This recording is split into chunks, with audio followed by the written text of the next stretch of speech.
Podcast.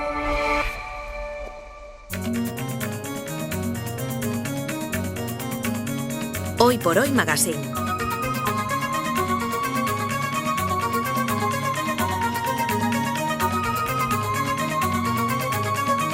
Ser Podcast. Parlami dell'esistenza di mondi lontanissimi, di civiltà sepolte, di continenti alla deriva. Parlami dell'amore que si fa en medio. Abrimos la puerta de nuestro Ministerio de Ciencia y Tecnología. Jaime García Cantero, muy buenos días. Muy buenos días. Nuño Domínguez, muy buenos días. Buenos días. ¿Todo bien?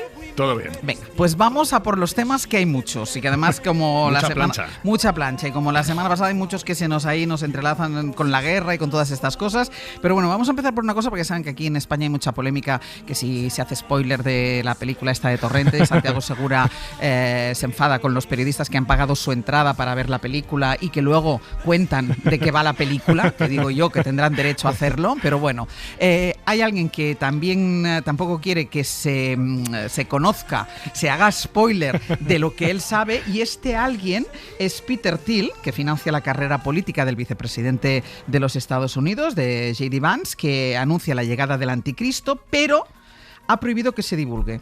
Entonces, si no quiere que se sepa quién es el anticristo, o sea, solo él.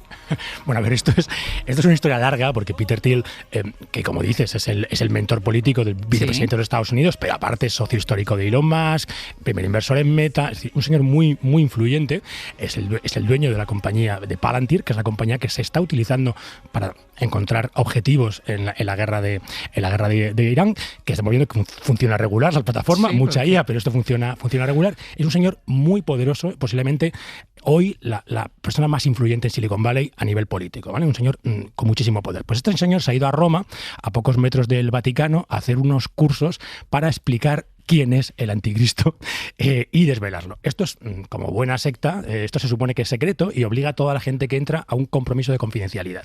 Pero los rumores que circulaban era que en estos 3 días iba a decirnos a todos quién es el anticristo. Entonces, claro, llevamos 3 días haciendo porras, haciendo mucho candidato. Haciendo apuestas, sí. Hay mucho candidato. Yo pensaba que iba a decir que era él. O sea, en un giro de guión iba a decir, soy yo, y se iba a autodestruir como aquel cuadro de Banksy, se iba a destruir en directo.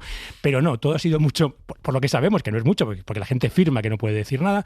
Por lo que sabemos, el resumen es que el demonio y el anticristo son todos los que no piensan como él. Entonces, esto que parece una trivialidad, lleva la polarización y la guerra cultural a otro nivel, ¿no? Porque es el que no está de acuerdo conmigo, ya no es el enemigo, ya no es un perro, ya es el mismísimo anticristo. Entonces, y esto coincide con las cruces de Ayuso de ayer, con todo este tipo de cosas, este discurso cultural, que a veces cuando tantas cosas coinciden en el tiempo, a lo mejor es que hay cierta sincronía, ¿no? Pero que es muy curioso, porque hasta la Iglesia se ha puesto contra ti. O sea, que dices, por una vez se han puesto del lado correcto. De hecho, el Papa está escandalizado con esto, con que te vayas al lado de su casa a decirle al experto en demonio quién es el demonio. Es que es una ofensa. De todas formas, más allá de las consideraciones que tú hacías, pensar que los poderosos del mundo, porque estamos hablando de gente poderosa, de gente que tiene influencia en determinados centros de poder, en este caso en la administración de Estados Unidos, pensar, claro, que quien está al frente de la administración de los Estados Unidos tiene serios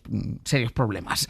Entonces, pensar que esta gente está al mando de las cosas, es que me parece absolutamente. Me parece muy preocupante. Pensemos, ¿no? Este señor tiene mucha influencia política, pero claro, tiene muchísima influencia tecnológica. Es inversor desde el momento 1 en Meta, es el mentor de Sam Altman, que es el CEO de OpenAI, y es el dueño de la herramienta que se está utilizando para identificar inmigrantes en el ICE, es la misma plataforma, y se está utilizando para encontrar objetivos de guerra. Es un señor tremendamente peligroso, que está en un discurso cada vez más complejo, y este señor es el que defiende que la libertad y la democracia son incompatibles, sí, y que tenemos que darnos cuenta de que la democracia es un experimento fracasado. Entonces, que este señor a la vez decida objetivos de guerra, busque al diablo en el Vaticano, es bastante preocupante. Más allá de las explicaciones religiosas sobre el sentido de la vida y el origen de la humanidad, hay 4 científicos españoles que han recibido un importante premio científico, el Cozzarelli, que lo otorga la Academia Nacional de Ciencias de Estados Unidos, por un trabajo en la llamada ciencia de frontera, que es la que trabaja en el límite entre distintas disciplinas. Buscan explicar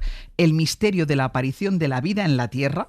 Tú hablaste con ellos. ¿En qué consiste su trabajo y por qué es tan importante? Este es el otro relato, ¿no? Tenemos un relato bíblico y el relato. Es muy importante porque si no hubiera pasado lo que estos científicos han descrito en su estudio, nosotros no estaríamos aquí. Los animales no estarían aquí. Las plantas, los árboles, las flores no estarían aquí. La vida compleja no estaría aquí. El planeta Tierra sería un planeta de microbios. Entonces, ¿y qué pasó para que no fuera así? Eso es precisamente lo que estos 4 científicos han estado investigando, cada uno desde su lado. Lo más bonito de esta historia, yo creo que es que los dos que iniciaron esta investigación hace más de 30 años, cuando eran estudiantes de doctorado, uno es físico, Bartolò Luque, y otro es biólogo, Jordi Bascompte, y intentaban llevarse el uno al otro con problemas a su propio campo. Entonces decían, ¿cómo pudo suceder esto? Vamos a estudiar el ADN, que es la base del código genético que hizo que la vida conquistase el planeta, y al final la solución, después de 30 años de investigación, ha estado más del lado de la matemática, de la física, de la computación, que de la biología. Es decir, lo que explican es que el ADN por sí solo no tenía capacidad para producir vida compleja, porque la longitud de las proteínas tiene un límite matemático, físico, y lo que hubo fue un salto en el que utilizas esas mismas secuencias de ADN para hacer muchas cosas. Es decir, no solo producir una proteína, sino 3. Regular varios genes a la vez. Y todo eso lo hace el ADN que entendíamos como basura. Y ese ADN basura es el que te permite dar ese salto cualitativo, un cambio de fase, para producir la vida compleja. Y estaba matemáticamente calculado que eso tenía que suceder 1.000 millones de años después de que aparecieron los primeros microbios en la Tierra. Sí. Y efectivamente es cuando pasó. Pero me parece una investigación importantísima. Es una investigación importantísima que bueno, pues tuvo repercusión y que ahora recibe este premio, que es, oye, entre los miles de estudios científicos que publicó la Academia Nacional de Ciencias de Estados Unidos el año pasado, este es el más importante de biología. Y la mayoría son físicos. Me parece apasionante. Hoy por Hoy Magazine.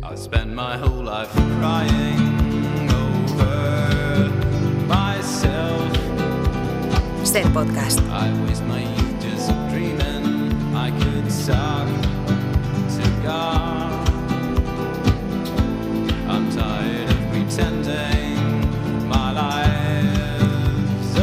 Estamos en el Ministerio de Ciencia y Tecnología con Jaime y con Nuño, y da mucha satisfacción empezar este tramo con una buena noticia. La pudimos leer el otro día. Hay 2 pacientes con paraplegia que han conseguido teclear rápido y prácticamente sin fallos, pensando solo en el movimiento de sus propios dedos. Y es gracias a una interfaz cerebro-máquina y a unos electrodos conectados a una determinada zona del cerebro, responsable del movimiento fino de los dedos. El proyecto se llama BrainGate, puerta del cerebro. ¿Qué significa este hito? Bueno, significa un paso más. Todavía estamos un poco en ese momento en el que empiezan a intentar volar los primeros aviones, pero el progreso es imparable, ¿no? Porque este hito, que es sacar a estas personas de ese síndrome de lo que llaman en inglés el locked-in, estoy encerrado en mi propio cuerpo, no puedo comunicarme, y nos puede parecer poco que puedan teclear casi con la rapidez de una persona normal, pero claro, para esas personas es abrir un mundo de comunicación con los demás, ¿no? O sea, la orden que tu cerebro le daría a tus dedos para Eso es, para que las órdenes de movimiento, cuando tú estás viendo un teclado, tú piensas en que vas a poner el dedo índice en la letra P, y entonces ese chip que te han implantado en el cerebro, directamente en el cerebro, y esto luego, si queréis, hablamos de los problemas que esto tiene, ese chip traduce esos pensamientos en esa letra que quieres poner, ¿no? Pero entonces, ¿y solo esos pensamientos?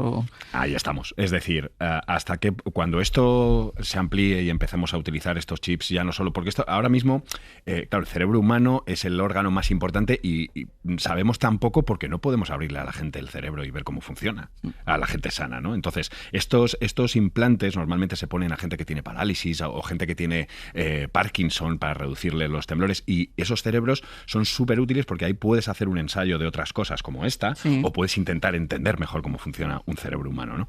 Entonces, claro, cuando imagínate el momento en el que ya no tengas que implantar un chip, sino ponerte una diadema, un juez va a poder decir, oiga, le voy a leer cito lo que a sus pensamientos. Exacto. en este juicio, sí, ¿no? Sí. O simplemente un hackeo, que tú, lo más íntimo que tienes, que son tus pensamientos, te los puedan robar, ¿no? Entonces, bueno, tiene muchas derivadas, pero bueno, por ahora está siendo utilizado para el bien. Y hay que resaltar, esto es un proyecto principalmente financiado con dinero público de Estados Unidos, del gobierno de Estados Unidos, y en el que participan las mayores universidades del país, Harvard, la Universidad de California, etcétera, financiado con pues casi $10 millones. Claro, pero esto me ha hecho pensar en un proyecto que creo que tenía Elon Musk, claro, ¿no? Claro. Que esto lo habíamos hablado aquí. Pensemos que la neurotecnología cada vez más se define como esa capacidad de leer, que es esto, y escribir en el cerebro.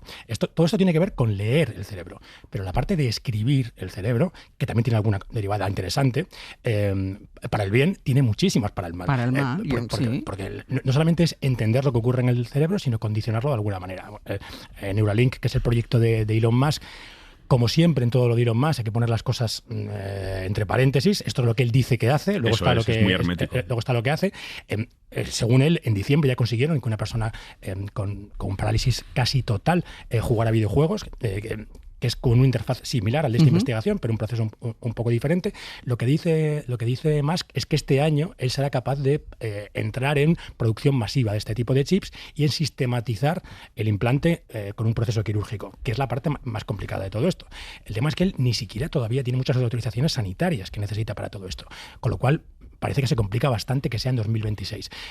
Elon sigue diciendo que estos implantes van a estar solamente para personas con parálisis, para personas que tengan este tipo de problemas. Cuando esto entre en una producción en serie y se sistematice su implantación, ¿esto va a ser solo para personas que tengan ese tipo de problemas? Y cuando consigas eso, que no haga falta implantarlo en el cerebro, sino que porque hay dispositivos similares que te los pones encima de la cabeza. En España, en Barcelona hay un casco ya, en Zaragoza hay algún sitio, y bueno, ya la llegada de China. Y aquí hay mucho dinero. Claro. China también tiene un proyecto parecido, ¿no? China tiene varios proyectos parecidos. La semana pasada aprobó uno y este está ya aprobado y se está implantando. Lo que pasa es que es un chip muy específico para parálisis de la mano, no es para parálisis solamente de la mano, con una especie de guante biónico que tú te pones en la mano y con ese implante eres capaz de mover una mano que hasta ahora no podías mover. Esto está pasando ya en China. Pero en China ahora mismo hay decenas de proyectos utilizando tecnologías diferentes, no solamente interfaces, sino también fotónica, ultrasonidos, y esto es importante, acaba de entrar en el Plan Nacional de Tecnología del gobierno chino. Todo lo que entra ahí sabemos a dónde, ¿para qué sirve? Exacto. Y hay una cosa importante. Vamos a ver, estos investigadores de los que hablábamos al principio lo han publicado en una revista revisada por pares, está toda la información disponible, que es todo lo que no hace la empresa de Elon Musk, porque además, claro, está desarrollando tecnología que es puntera, entonces no quiere que los competidores sepan. Ni China, pero claro, ya no estamos hablando de un cohete o de un chip o tal, estamos hablando del cerebro humano. Entonces, es un implante médico y esa información hay que compartirla y hay que publicarla. Dice que van a publicar su primer estudio pronto, pero ya llega tarde. Hay un proyecto, ¿no? También en Elche para que personas con discapacidad visual puedan ver con el mismo sistema. Es con la implantación un sistema de un parecido en el nervio óptico para conseguir no recuperar la vista total, pero dar algo de vista. Y Neuralink también está en esto. Muchas veces hablamos en esta sección de las dificultades que tiene Europa para no quedarse atrás en innovación tecnológica frente a China. Ahora estábamos explicando lo de esta especie de mano biónica frente a China y Estados Unidos. Falta inversión, pero también falta agilidad burocrática. Ayer Bruselas anunció la creación de EU-Inc., que es un nuevo sistema para agilizar la creación de empresas por 100 euros y en menos de 48 horas. ¿Esto funcionará? ¿Esto funcionará en toda la Unión Europea? Bueno, yo creo que... primero es que hay un matiz que dice siempre que la regulación del país lo permite. Con lo cual ya empezamos con el pero. Claro. O sea, es una... es burocracia para solucionar la burocracia. Vamos a ver hasta dónde llega, pero creo que seguimos sin ver el elefante en la habitación, que tiene que ver con la financiación. O sea, está fenomenal poder montar empresas en 48 horas, pero el problema de Europa no es solamente la creación de empresas, es el crecimiento de esas empresas. Y creo que Europa sigue sin entender que en la era en la que estamos entrando, las cantidades que necesitas para montar empresas supuestamente capaces de garantizarnos esa autonomía estratégica de la que tanto hablamos, son cifras millonarias. Y Europa parece que no entiende esto. Nosotros llevamos mucho tiempo trabajando en un informe sobre esto, ¿no? Europa es un país que es muy bueno ahorrando, sobre todo en Norte de Europa. La Europa protestante es buenísima ahorrando, pero es muy mala invirtiendo, porque no es capaz de asumir riesgos y de entender algunas de las cosas que están ocurriendo. Que es que lo que viene es muy gordo. Mira la diferencia de capital riesgo, por ejemplo, entre Estados Unidos. Absolutamente. ¿Es verdad que el capital riesgo ha mejorado en Europa? Desde luego que sí.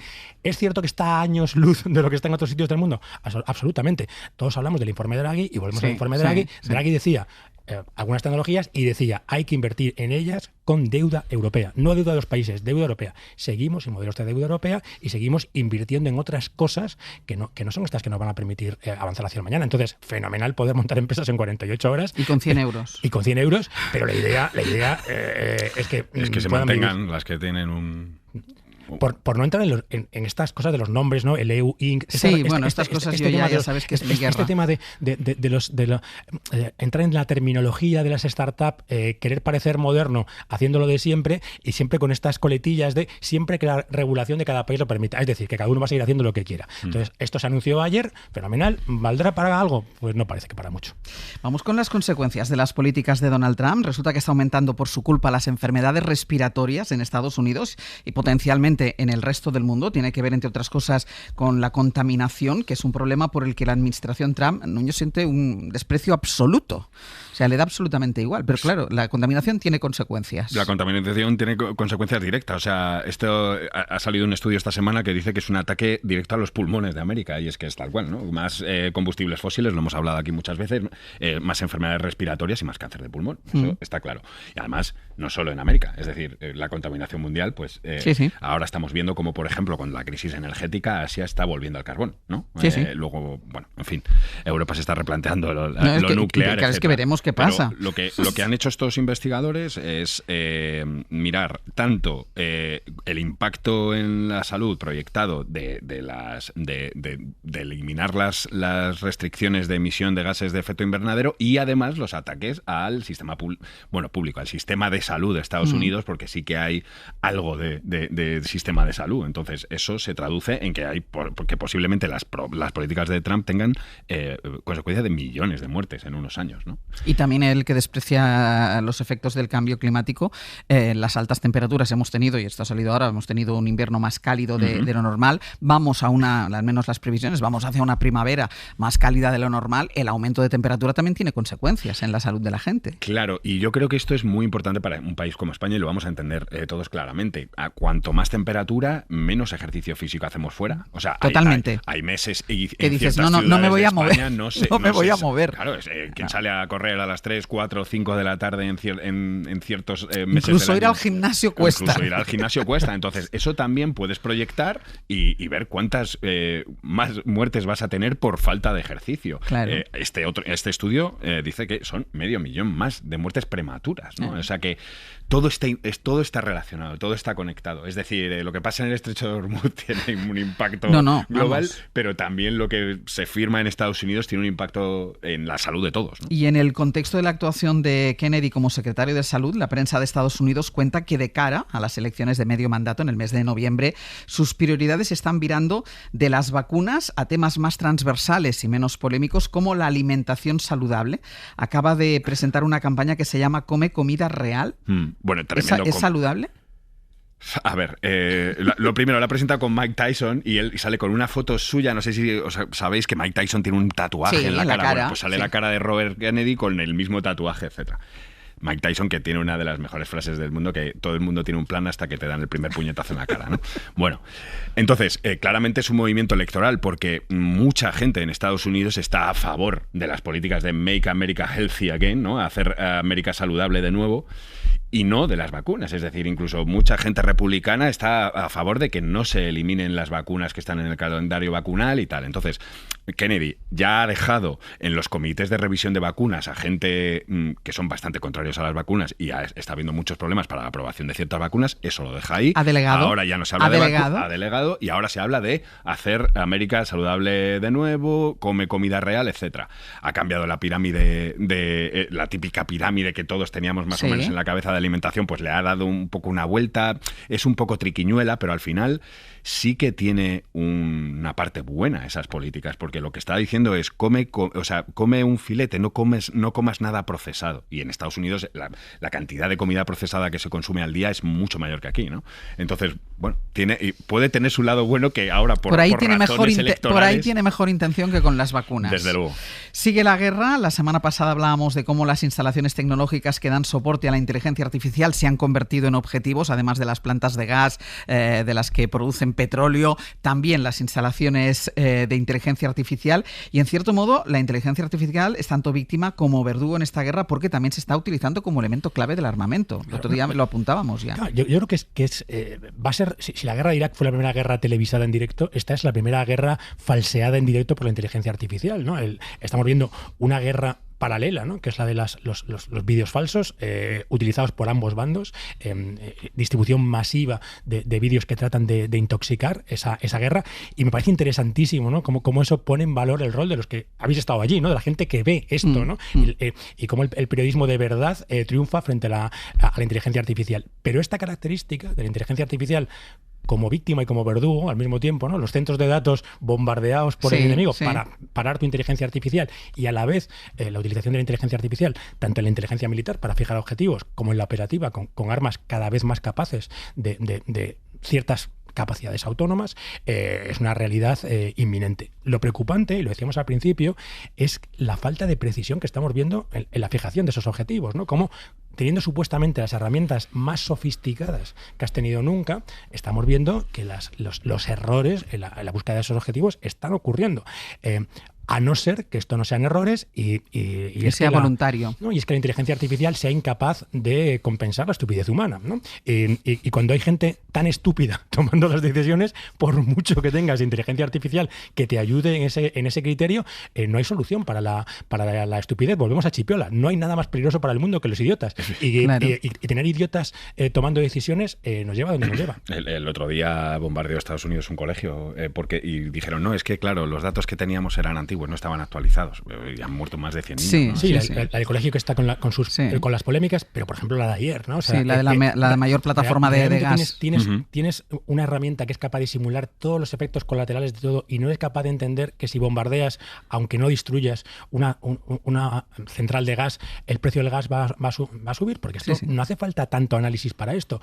Entonces, o la inteligencia artificial no cumple lo que promete, o es que hay cierto deseo de sembrar el caos, ¿no? Y llegaríamos a un momento con el uso de la inteligencia artificial en la guerra, que la guerra, o sea, que no hubiera bajas militares, no me refiero a bajas civiles, porque evidentemente todas estas cosas que van a través de inteligencia artificial, y el otro día hablábamos de los drones, etcétera, lo que provoca son víctimas civiles. Pero ¿podría haber una guerra sin bajas militares? Claro, o sea, desde luego, por parte del bando atacante, estamos muy cerca de esto, ¿no? De una guerra a distancia en la que tú ni siquiera tienes que mandar, un joystick prácticamente. Gente, ¿no? Esto casi no lo hemos contado, pero en el frente de Ucrania, desde hace 2 semanas, hay 2 robots humanoides, 2 Terminators. Es verdad que no tienen todavía roles militares, tienen solamente roles de información, pero esto es una prueba de una startup americana que está mandando al frente ucraniano armas para probar qué ocurre. Ojo que estas pruebas, hablamos la semana pasada de Anduril, que está en esta misma línea, ojo que esto es lo que viene, ¿no? Armas autónomas en las que alguien a miles de kilómetros decide a quién tienes que matar y sueltas el robot humanoide, en este caso de Ucrania, el dron en el caso de Irán, y veremos a dónde nos lleva. Lo último, ¿se confirma el viaje a la Luna el 1 o el 2 de abril? Por ahora sí, hoy mismo, esta noche, madrugada, sabremos, van a sacar por fin el cohete del hangar, ya lo tienen todo listo y lo van a poner en la plataforma de lanzamiento, y ahí estaremos un poco más cerca de que haya una fecha oficial. Por ahora... De momento se mantiene... La ventana se abre el 1, o sea, se puede lanzar el 1, y del 1 al 6, o sea que ahí estamos. Aquí lo seguiremos con muchísimo interés. Sí, por supuesto. Hasta la semana que viene. Adiós. Hoy por Hoy Magazine. Ser Podcast. Imaginen que he salido del estudio, que estoy en la cuenca minera asturiana, en un paisaje verde y a la vez urbano, con huellas industriales en retirada. Entiendo que lo están visualizando, ¿eh? Estoy junto al Centro de Nanotecnología de El Entrego, que es un edificio moderno levantado junto a un viejo pozo minero. Me ha citado en este punto el invitado de Usted no sabe con quién está hablando, porque es importante para él, porque este lugar da pistas sobre su vida. Es hora de saludar a nuestro invitado desconocido, sobre el que ni siquiera yo sé su nombre. ¿Qué tal? ¿Cómo estamos? Buenos días. Muy bien, Ángeles. ¿Y a ti qué tal te ha ido el viaje? A mí el viaje, el que me ha traído hasta donde tú estás, como para quedarme. O sea, me voy a quedar ahí y además tengo una muy buena amiga que vive por ahí y creo que me voy a quedar a comer con ella. Estupendo. Este pueblo minero del Entrego, que supongo tiene mucha historia que contar, a mí me encanta, además a mí todos estos paisajes me gustan muchísimo, pero por empezar por el punto en el que estamos, ¿qué se investiga dentro de este edificio? Vamos a ver, precisamente estuvisteis hablando un poco de ello ahora, con anterioridad sí, a esta, ahora, sí. Pues estuvisteis hablando de ello. O sea, este es un centro de investigación de nanotecnología y de nanomateriales. O sea, para que te hagas una idea, se investigan materiales que son muy pequeños. O sea, estamos hablando de pues 100.000 veces materiales que tienen sí. Pues un tamaño 100.000 veces inferior a lo que es el diámetro de un cabello de una persona. Entonces tú eres... O sea, estamos hablando casi a nivel de átomos ya, de la materia. Cosas ¿no? absolutamente invisibles. Claro. ¿Tú eres físico, eres informático para estar cerca de este edificio? No, ni físico ni informático, vamos. O sea, no trabajas en este edificio y nunca has trabajado en este edificio. No trabajé nunca en este edificio. Entonces, ¿por qué me has citado en este lugar? Bueno, pues te he citado en este lugar porque este centro de investigación es la culminación, digamos, de un proceso muy duro de reconversión minera que me tocó vivir en primera persona. Y mi infancia y desde luego parte de mi juventud pues son recuerdos de este centro, de este antiguo pozo minero. O sea, porque realmente lo tenía casi al lado de mi casa, vamos. O sea, desde mi casa yo podía oír todo, sí. O sea, el ruido de las instalaciones, pues el turullo, que es una sirena que normalmente anunciaba la entrada de los relevos a la mina, pues claro, con un pozo minero en el centro del pueblo y al lado de casa, pues como comprenderás, toda mi vida pues quedó un poco marcada, ¿no? por este centro. ¿Marcada personal y profesionalmente también? ¿A qué te has dedicado tú? Marcada personal y profesionalmente. Yo soy ingeniero de minas y estuve pues trabajando en la empresa pública minera asturiana UNOSA, sí. Durante muchos años. O sea, a ver, yo estuve desarrollando cargos de responsabilidad en esta empresa durante los años 80 y 90 principalmente. O sea, y desde luego ya también quisiera desde aquí pues recordar con cariño mi paso por uno de los centros mineros donde más años trabajé, que fue el pozo minero de Tres Amigos, en la otra cuenca minera, en Mieres. Y dime cómo te llamas, perdona, porque así te puedo llamar por tu nombre. Me llamo Maximino González. Maximino, por las fechas que tú me dices que trabajaste, además con cargos de responsabilidad, entiendo que te tocó lidiar con una de las épocas más duras para la minería asturiana, ¿no? Pues sí, así es. O sea, los años 80... todo el proceso de reconversión. Efectivamente, Ángeles. En los años 80 fue, como sabes muy bien, nuestra entrada en la Unión Europea. Sí. Y justamente la entrada en la Unión Europea pues, nos impuso una serie de condiciones a determinados sectores industriales que se habían quedado, digamos, obsoletos y que de alguna forma pues tenían que reconvertirse, o sea, reconvertirse entre comillas, vamos, o sea, tenían que ir cerrando, vamos, para enterarnos, ¿no? Entonces, en esos años 80, aquí en Asturias prácticamente nos tocó todo. Nos tocó el sector naval, nos tocó el sector siderúrgico, nos tocó en los años 80 sector naval y siderúrgico y el textil, fundamentalmente. La minería vendría, esa reconversión de la minería vendría unos años más tarde, vendría ya en la década de los 90. Pero en los 80, pues ya la minería ya se fue preparando para lo que sabía que iba a ser una reconversión dura. Una reconversión dura, tú con cargo de responsabilidad, entiendo que liderando muchas negociaciones, ¿no? O estando al frente de muchas negociaciones. A ver, las negociaciones que yo llevé siempre fueron a nivel de centro de trabajo. ¿Sí? O sea, realmente las negociaciones importantes a nivel de empresa en aquella época en la que yo trabajaba de ingeniero jefe de explotación, eran a otro nivel, a nivel ya superior, donde estaban representados los sindicatos, donde estaba representado la empresa, y bueno, ahí pues en esos años evidentemente a mí no me tocó estar.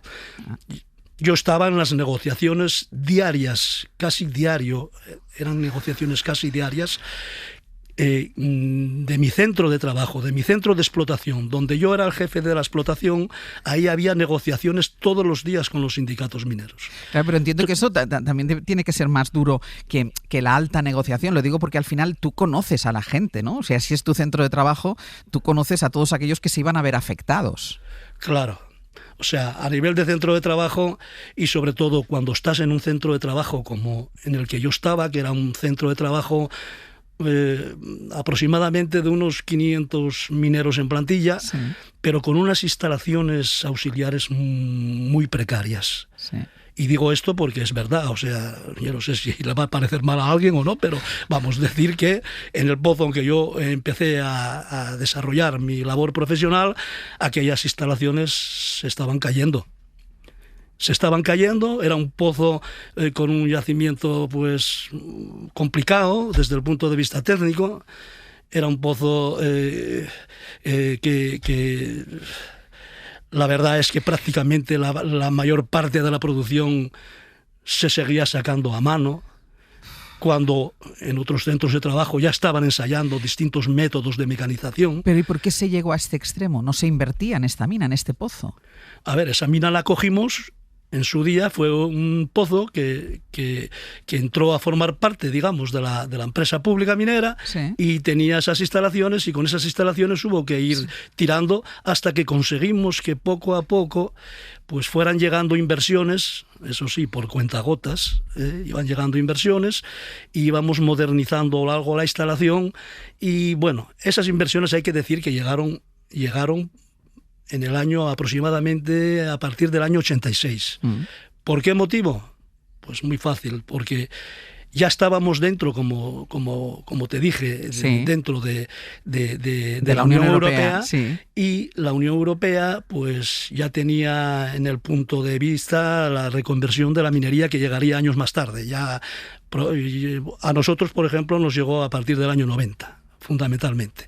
Entonces, con anterioridad a esa reconversión minera hubo un plan de empresa, sí, en el cual se estuvieron ya poniendo los mimbres para que la reconversión minera afectara a un determinado número de pozos. Un determinado número de explotaciones tenían que cerrar, entre otras cuestiones porque no se alcanzaban, digamos, unos rendimientos de referencia para poder tener, para que la empresa pudiera seguir, o en este caso el centro de explotación pudiera sobrevivir. Nosotros, un pozo con un yacimiento complicado, con unas instalaciones en precario, y evidentemente con la mayor parte de la producción de carbón que se sacaba diariamente de forma manual, pues los resultados no podían ser buenos. Ya. Entonces, sí. Que te voy a preguntar porque de esto que me estás contando, de la situación de la mina hasta que llega esta inyección de inversión, de dinero, entiendo que era una de, no sé si de las más inseguras, o no sé si a través de esas inversiones también se pudo afianzar la seguridad de la mina. No, yo creo que lo que fue la seguridad fue algo que cuidamos mucho desde el primer momento. Otra cuestión bien distinta es que había más trabajo, porque claro, no es lo mismo tener, digamos, una serie de sistemas mecanizados que tener que hacerlo casi todo a mano. Tirar de un vagón de carbón a mano, pues no es lo mismo que te lo empuje un lanzador, ¿no? Sí, o sea, sí. Entonces, evidentemente las condiciones eran duras, pero no inseguras. O sea, nosotros la seguridad fue algo que, mira, le voy a dar un dato, Ángels, le voy a decir, sí, que este pozo, en su momento, pues tenía problemas, lo que era la caña del pozo. La caña del pozo es lo que baja, por donde baja la jaula desde el exterior, sí, hasta la profundidad de la explotación. Sí, sí. Esa caña del pozo se estaba moviendo constantemente, porque teníamos una montaña al lado que se movía del orden de milímetros al año, pero que era suficiente para que ejerciera empuje sobre esa caña de pozo, y esa caña de pozo, en vez de ser rectilínea y vertical de arriba abajo, pues tenía como saltos, pequeños saltos que del orden de milímetros en lo que eran las guiaderas por donde bajaba la jaula, y eso era suficiente para que la jaula pues se moviera. Lo mismo que cuando vas en un avión y te pilla una turbulencia. Exacto. Pues ahí, claro, en el momento en que eso claro, cuando baja un ascensor, o como nosotros llamábamos, la jaula, con los mineros dentro de la jaula, y sienten que ahí realmente hay unos roces y hay unos quiebros, eso era suficiente. Si eso no estaba bien, al día siguiente el pozo estaba parado. Ya. Porque la gente no entraba a trabajar. Claro, se tenía que solucionar esto. ¿Tú has vivido algún accidente en tu cargo de responsabilidad? ¿Has vivido algún accidente minero que te haya tocado gestionar? Sí. Yo, a partir de los 90, ocupé el cargo de la dirección de seguridad de la empresa. O sea, y llevé también pues la presidencia de la Brigada Central de Salvamento Minero de Asturias. Entonces, fueron aproximadamente unos 9 años en ese cargo, y ya te puedes imaginar, en 9 años, llevando la seguridad de una empresa como UNOSA, donde en los años 90 todavía estábamos hablando... A principios de los 90 había 20.000 mineros, pero en el año 95-96 ya solo quedaban 10.000. O sea, para que te hagas una idea de la reconversión tan dura que sufrió la minería. Entonces, aunque fueran 10.000 mineros entrando todos los días a la mina, debajo de la tierra, evidentemente eran accidentes de trabajo diarios, y evidentemente también mortales, por supuesto. O sea, en esa época te puedo decir que una media, digamos, de los accidentes que teníamos al día, una media de los accidentes año que teníamos, estábamos hablando a lo mejor del orden de los 2.500 trabajadores con accidentados graves. ¿Al año? Al año, Tú vienes de familia minera, o sea, me decías antes que ese paisaje, te ha marcado la vida tanto profesional como la vida personal, la parte humana. Tú vienes de familia minera. Así es, o sea, familia minera, tanto por parte de mi padre como de mi madre. Mineros minera de bajar al pozo. Mi padre fue picador. Para que te hagas una idea, esa es probablemente una de las... A ver, todas las profesiones dentro de la mina son duras, pero probablemente la más dura sea la de picador o la de barrenista. Son puestos, digamos, de trabajo que se trabaja en unas condiciones extremas, sobre todo en aquella época o en aquellos centros de trabajo que, como te digo, no había posibilidad de mecanizar. Y lo intentamos todo, o sea, contamos con el apoyo del centro, de los sindicatos, de los técnicos, de las asociaciones profesionales del pozo, de los propios trabajadores, que fueron la parte fundamental. Contamos con el apoyo de todos, pero no pudimos llegar a mecanizar ese yacimiento que, como te digo, tenía una complicación técnica muy elevada. ¿Y tu familia quería que tú trabajaras en la mina? ¿Hubieran preferido que fueras médico y que salieras de la cuenca? A ver, mi familia, yo creo que mi familia nunca se metió en eso. Simplemente, yo creo que a mi padre nunca le gustó mucho que yo escogiera esta profesión. Eso sí creo que no me lo ha llegado a decir directamente, pero a él no le gustaba mucho que yo trabajara en la mina. Pero, luego, sí. No, dime. No, luego más tarde, cuando ya empecé a trabajar, pues bueno, él pues le pillaban por la calle y le hablaban del chaval, coño, y entonces ya él ya empezaba a ver las cosas de otra manera, pero nunca le gustó que trabajara en la mina. De todas formas, si uno quería vivir en su casa, en la cuenca minera, que al final es su casa, no sé si había otras muchas salidas profesionales. En las cuencas mineras lo que había era la minería del carbón exclusivamente. Claro. Pero bueno, también podías escoger, digamos, otras cosas, no muchas. Aquí en Asturias teníamos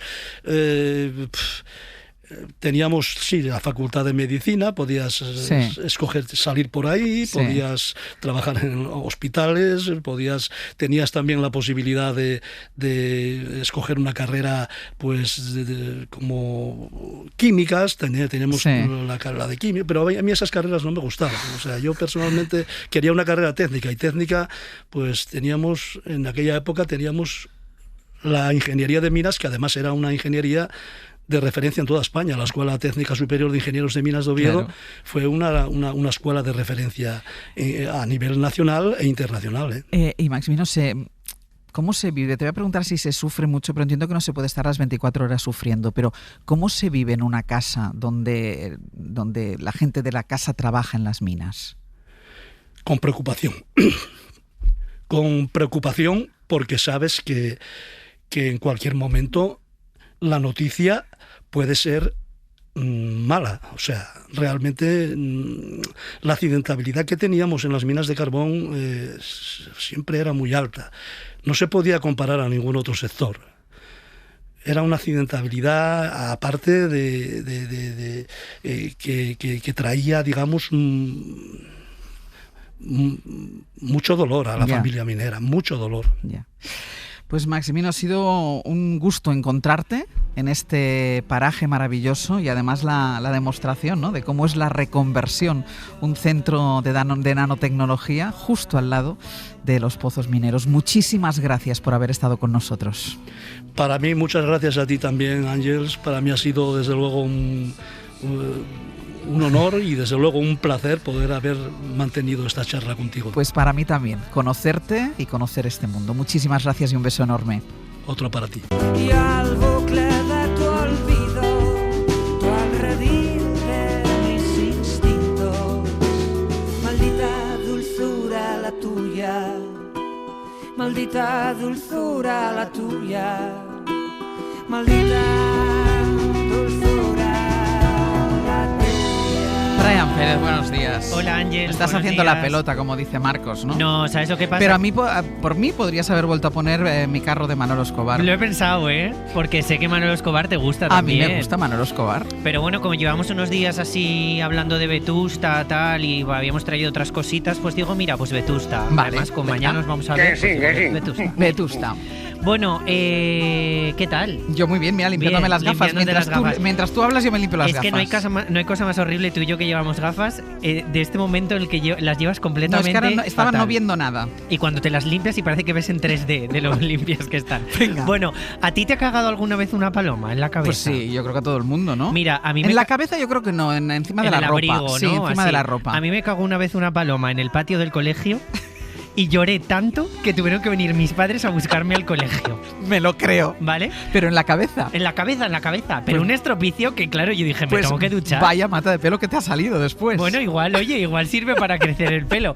Bueno, hemos arrancado el programa, en los primeros compases del programa, a las 6:30, en el mapa de sonidos, hablábamos de, esta pequeña anécdota que ha tenido el alcalde de Madrid, Almeida. Pequeña anécdota con una gran cagada.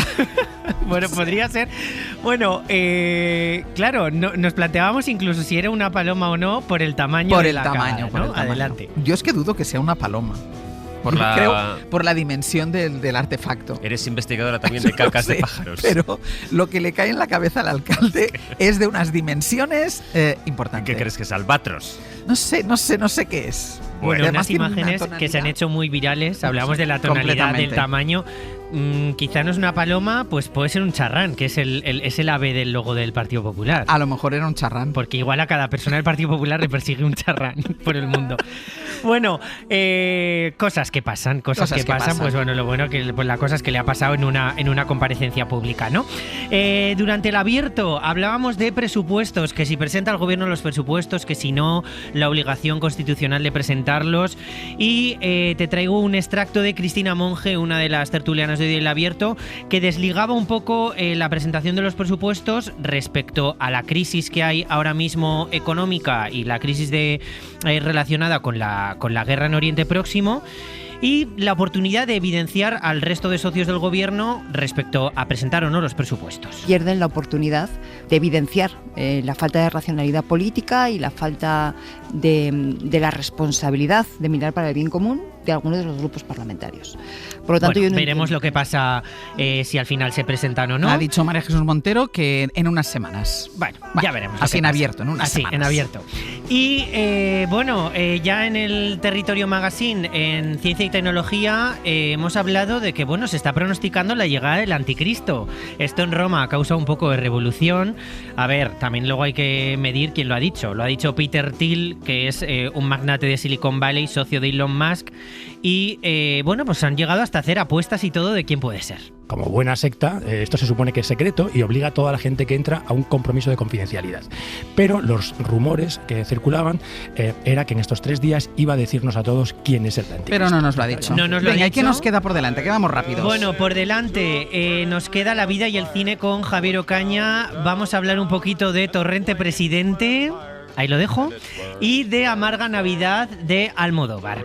Y luego Ainhoa Aguirregoitia nos visita hoy en Radio Madrid. Eso significa que vamos a hacer cositas en directo. Viene armada. Viene armada con un soplete, pero no hay que temer por el estudio ni por la cadena SER porque el soplete tiene el tamaño de un mechero. Ya te lo digo ya. Vale. Entonces, había preocupación, pero no hay lugar. Ahora, preocupación. Mira tú, y si quemamos algo, pues ya lo arreglarán. Bueno, pues nos renovamos. Ya lo arreglarán. Venga, hasta luego. Adiós. Hoy por Hoy Magazine. Ser Podcast. Cómete esto. Tienes que alimentarte. Nosotras tenemos que hacer penitencia, pero tú no. Además del apostolado, una de las bases de nuestra comunidad es la mortificación y la humillación. Por eso llevamos nombres que te parecerán estrambóticos. Sor Estiércol, Sor Rata de Callejón, Sor Vidora, Sor Perdida y Sor Víbora. El hombre no se salvará hasta que no comprenda que es el ser más despreciable de la creación. Tenga, madre. No, gracias. Hoy es una excepción. Celebramos la llegada de Yolanda. Con las obras me basta. Aunque solo sea la guinda, madre. No. Como siga así, se le cerrará el estómago y ya no le admitirá nada. Eso espero. La Madre Superiora olvida a veces que es humana. Lo que pasa es que la madre es una santa. Sí, pero las santas también comen. Hoy por Hoy Magazine. Ser Podcast. La comedia, el drama, el esperpento, todo cabe en el cine y la vida. En este tiempo de radio reunimos a todos con la ayuda del profesor Ocaña. Javier Ocaña, buenos días. Muy buenos días. Tenemos una sección de cine español con nombre y apellidos, pero antes te voy a felicitar. 6 aciertos de 9 en los Oscar. Y que incluye ese tan deseado para Paul Thomas Anderson. Bueno, un notable bajito no está mal. Digamos bien, lo hiciste bien. Fallé los 2 de reparto que casi los daba por fallidos porque ya dije que me podía el corazón con los actores de valor sentimental, y sí que fallé el de Michael B. Jordan, que yo aposté por Timothée Chalamet. Pero sí, los otros 6, bueno. Sí, apostabas por Timothée Chalamet, pero tampoco descartabas la otra posibilidad. Eso es. Sí. Venga, damos carpetazo ya, se acabaron los Oscar, centramos nuestra atención en el panorama nacional. Con una diferencia de 7 días llegan a las salas 2 películas. ¿Tú dirías que estas 2 películas, que son muy diferentes, representan al cine español? Yo creo que las 2 trascienden al cine español.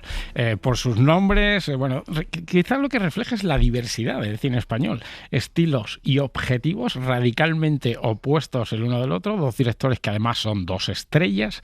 Uno desde el cine que engancha con el pueblo, otro desde el cine más artístico, incomparables en estilo y también en calidad.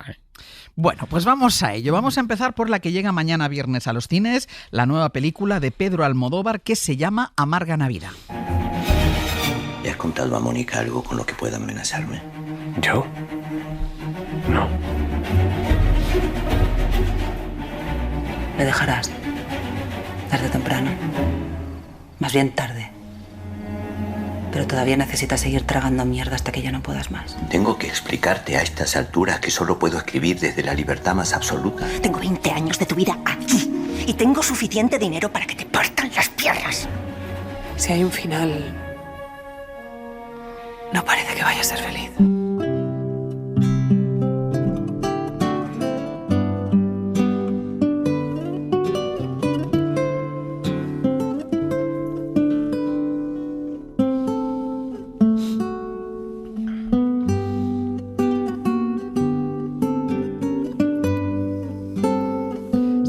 Que arranque ella. Acaba de una vez de solo golpe.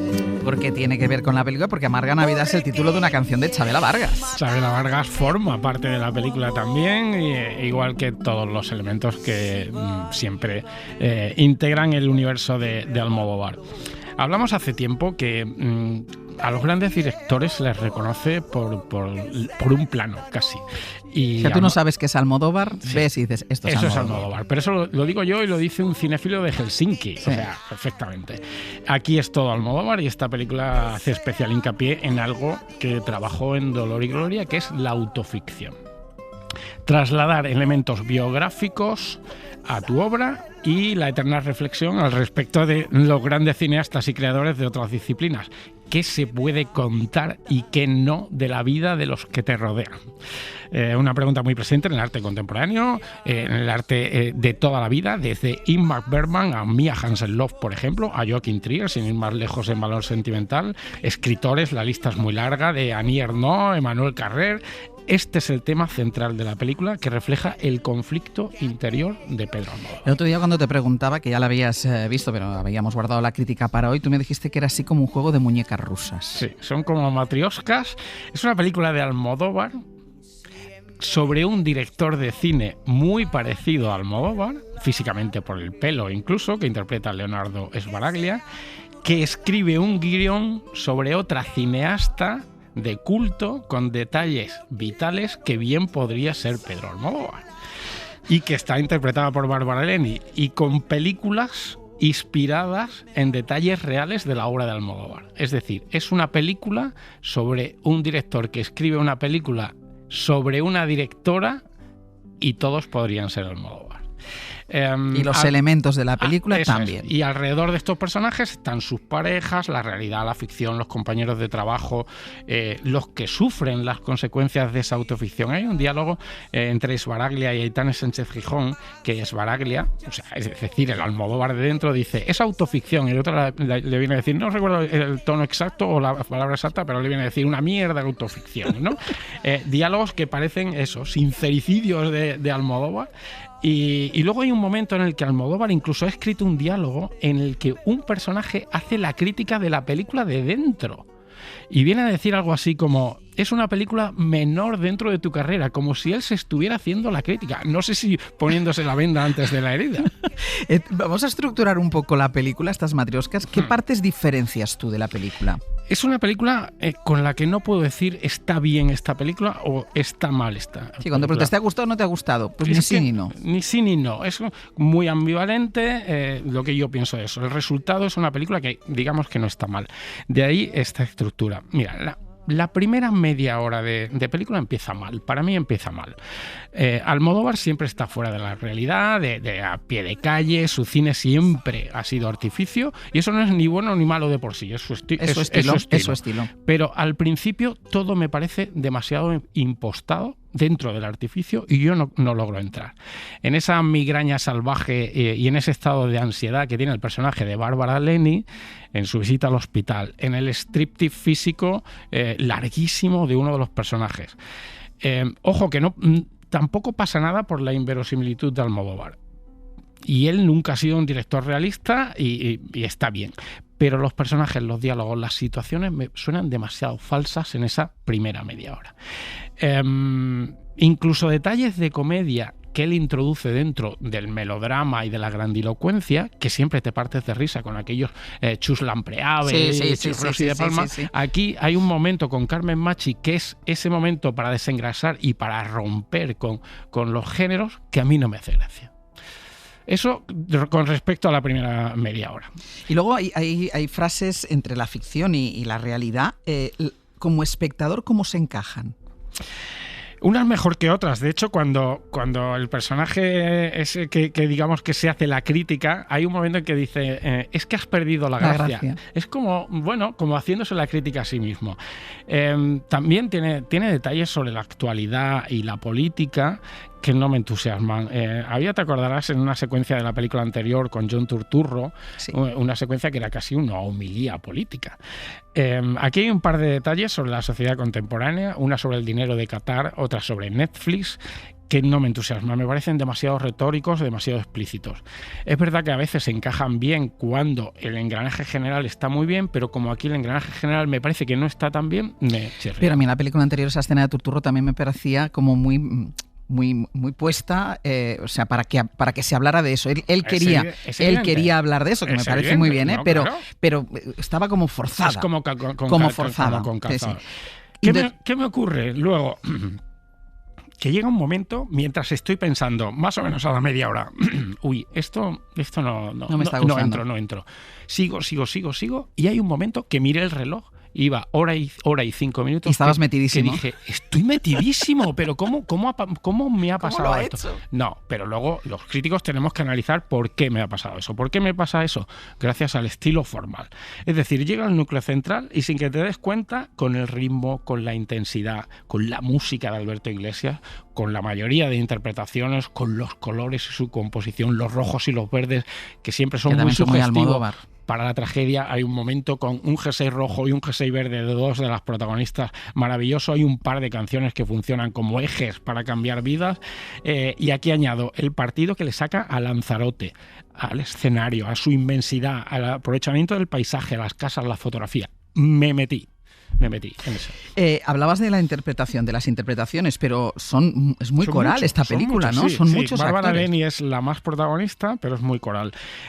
Todos están bastante bien. Bárbara Leni es un personaje muy Almodóvar, con esa intensidad que tenía Marisa Paredes. Parece que estoy viendo a Marisa Paredes en La flor de mi secreto en muchos momentos. Me gusta mucho Milena Smith. Tiene un personaje dramático que me encanta cómo está. Leonardo Sbaraglia está muy intenso, como si fuera Almodóvar. Y luego Victoria Luengo, Patrick Criado. Kim Gutiérrez me gusta especialmente. Qué tierno y qué simpático y qué natural está. Y luego en papeles muy pequeñitos, Gloria Muñoz, un montón de gente, todos. Y recordando las últimas películas de Almodóvar, yo creo que has dicho tanto de Madres Paralelas como de La habitación de al lado, prácticamente lo mismo que con esta. Te vas acordando, sí. Sí. Pues prácticamente lo mismo. Creo que Almodóvar nunca ha sido un orfebre del guión y esta película se supone que es una orfebrería del guión con todas esas muñecas rusas. Conectando varios personajes, conectando varias épocas, eso hay que hilarlo perfectamente. Yo creo que no está hilado del todo. Almodóvar lo que sí tiene y siempre va a tener es que no es un orfebre del guión, pero es un genio de las ideas, de cómo compone momentos absolutamente brillantes y geniales, y aquí hay algunos, pero finalmente me parece, como titular casi te lo digo, un Dolor y Gloria menor. Dolor y Gloria me parece un peliculón formidable, cerca de la obra maestra si no lo es, y trataba algunos temas interesantes que aquí trata, pero creo que le sale peor. No le va a sorprender a Almodóvar la crítica porque ya se hace la autocrítica dentro de la película y dice algo dice parecido. Cosas parecidas. Exacto. Almodóvar, que llega mañana a las salas, desde donde hace una semana gobierna Torrente presidente. ¿Qué pasa, familia? ¡Torrente! Y digo que gobierna porque ¿qué datos está haciendo Torrente? Pues 7 millones de euros en su primer fin de semana, 1 millón de espectadores, el 70% de la taquilla total, el cuarto mejor estreno español de la historia, arrancó con 2,4 millones solo el viernes. La gente se veía que tenía muchas ganas de verla, curiosidad provocada por la campaña de promoción que ha hecho, sin tráiler, sin pase de prensa, sin pósters, sin ni fotos, sin promoción hasta la siguiente semana, o sea, hasta este lunes que se vio en el pase de prensa, el martes, las entrevistas, sin decir el reparto. Le ha salido espectacular viendo las cifras, me parece fenomenal por ahí.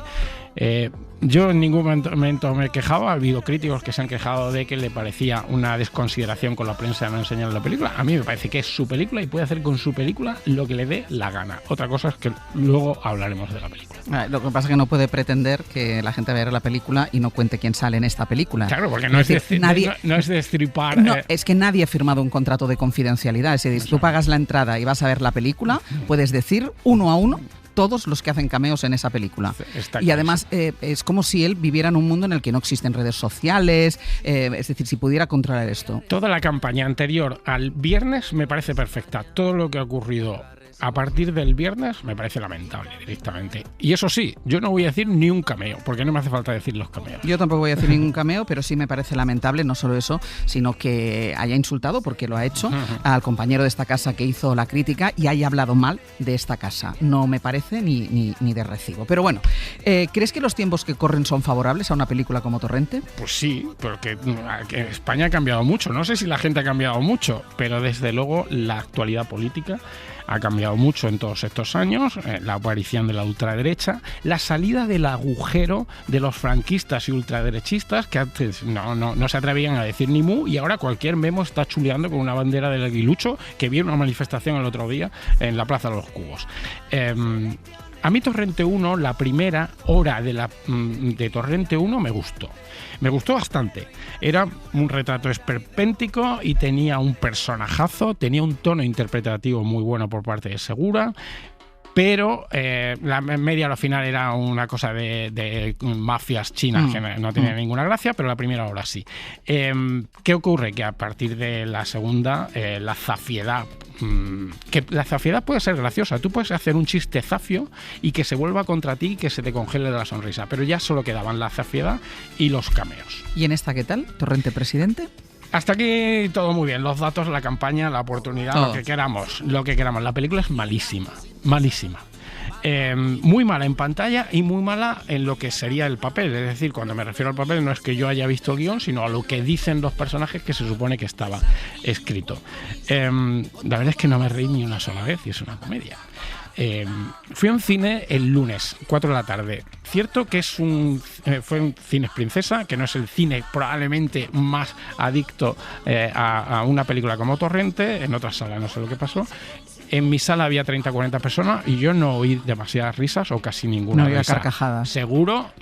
Estoy seguro que en otros cines y en fines de semana y con otro tipo de público, que cada uno tiene su sensibilidad, allá cada cual, y ahí no nos vamos a meter. ¿Por qué no te hace gracia? Pero explicamos un poquito. Es un partido que se llama Nox, que mete a Torrente en su seno porque cree que conecta bien con el público y, de ahí a Torrente presidente.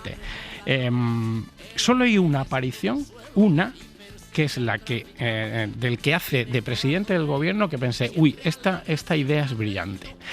¿Qué ocurre? Que ese que hace de presidente del gobierno, tipo Pedro Sánchez, tiene 3 o 4 frases. Como tiene mucho morro, las 2 primeras las dice bien, pero luego la tercera es muy elaborada y ya la dice fatal. Eso es lo que le ocurre a buena parte de la película.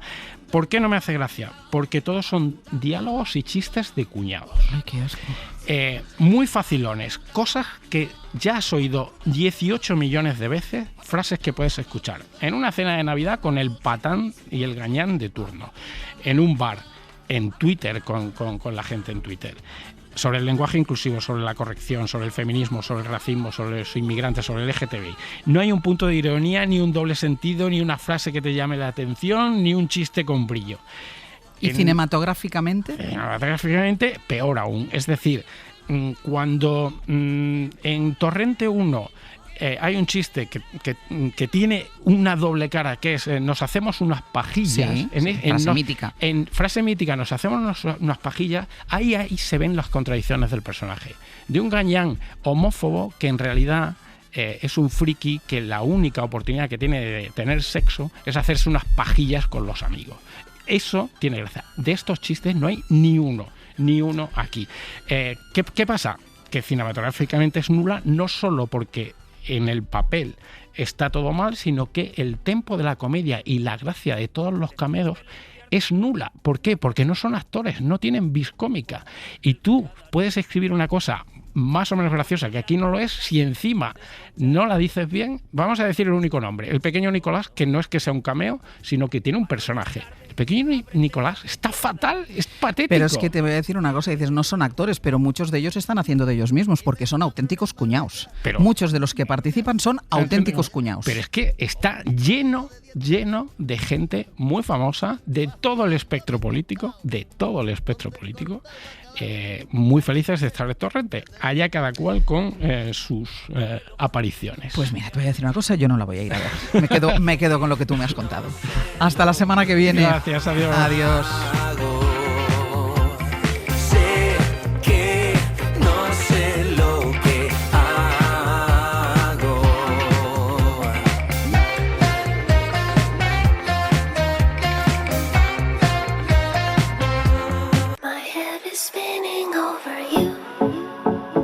Magazine.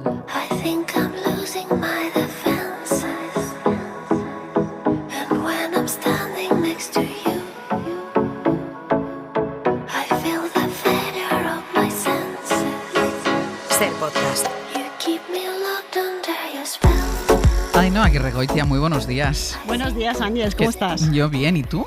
Yo bien, estaba pensando lo afortunada que eres. ¿Por qué? Porque me tienes a mí aquí con un montón de comida. Vamos. ¿Te parece poco? No, te tengo con un montón de comida, te tengo armada de un soplete. También, has venido mira. armada con un soplete. Y luego me has dado a oler unas salsas japonesas. Sí, ya hablaremos de eso. Uy, pero me está volviendo loca todo ya esto. Ya lo sé, pero ya bueno, hablaremos. Ay, te he traído por otra cosa, luego te lo explico. Vamos por partes, porque ya me está abriendo el apetito y las ganas de probarlo Esto todo. está muy alto, Ángeles, no puedo hablar de puntillas. Espera, bájale el mic. No, así no, que estás haciendo ruido. Mira, Ya ¿ves está. esto que hay aquí? Sí, ya está. Le das ya una lo he vuelta. hecho. Vale, ya está. El apellido, Madre mía. el apellido. Madre mía. Venga, hoy yo digo, vienes armada porque hoy quieres detenerte en un instrumento que en la cocina puede resultar útil o inútil en función de para qué lo uses. Exacto, vamos a hablar del soplete. El soplete. Sí, que yo creo que es un artilugio tan serio como ridículo.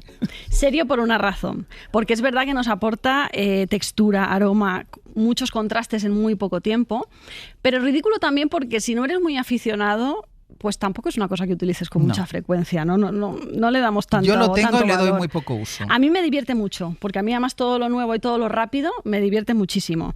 Durante años es verdad que el soplete se ha vivido encasillado en el postre, como bien me has dicho hace un momento. Claro, yo lo uso para quemar la crema catalana. Claro, me has dicho, uy, yo mañana tengo que usar el soplete. Claro, es que San San Josep, hay que hacer crema. ¿Y lo usas para más cosas? Pues la verdad. Es Es que, que ni no. para limpiar las patas del pollo, como me ha dicho Brian. Digo, No, sé, porque Brian ha dicho lo de las patas del pollo, pues ni para eso. Digo, igual le quiere quemar el pelazo a Brian. No, eso no.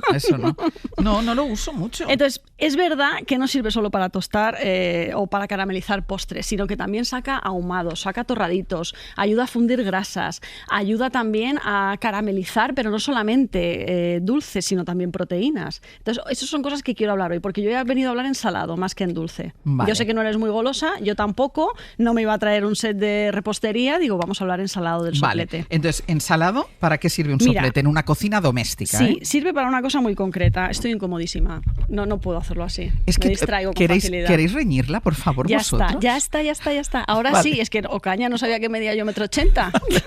Primera noticia. Entonces, sirve para crear superficie, dorar por fuera sin llegar a cocinar por dentro, caramelizar una capa de azúcar muy fina, tostar un merengue, marcar una grasa, fundir un queso, dar color a una verdura ya cocida para rematarla, para que tenga un poco más de intensidad. Es una herramienta de acabado. Esto que quede claro, no de cocción. No sirve para asar un pescado, no sirve para asar unas patatas, sino para darle ese toque final. Ni Vale. siquiera es el tostado que nos puede aportar, por ejemplo, un wok. ¿Sabes que el wok, la técnica es una llama muy Sí. fuerte, que esa sartén baile y que todos esos alimentos en algún momento y por segundos estén en contacto con la llama? Sí. Ese es lo divertido de un wok. Tener un wok simplemente para, pues lo que hago yo en casa, que es Como para yo. darle vueltas a las verduras, pues tampoco tiene mucho misterio. Vale, y esto quedamos que no cuece, que solo crea capas, que tuesta Claro. y no le aporta sabor.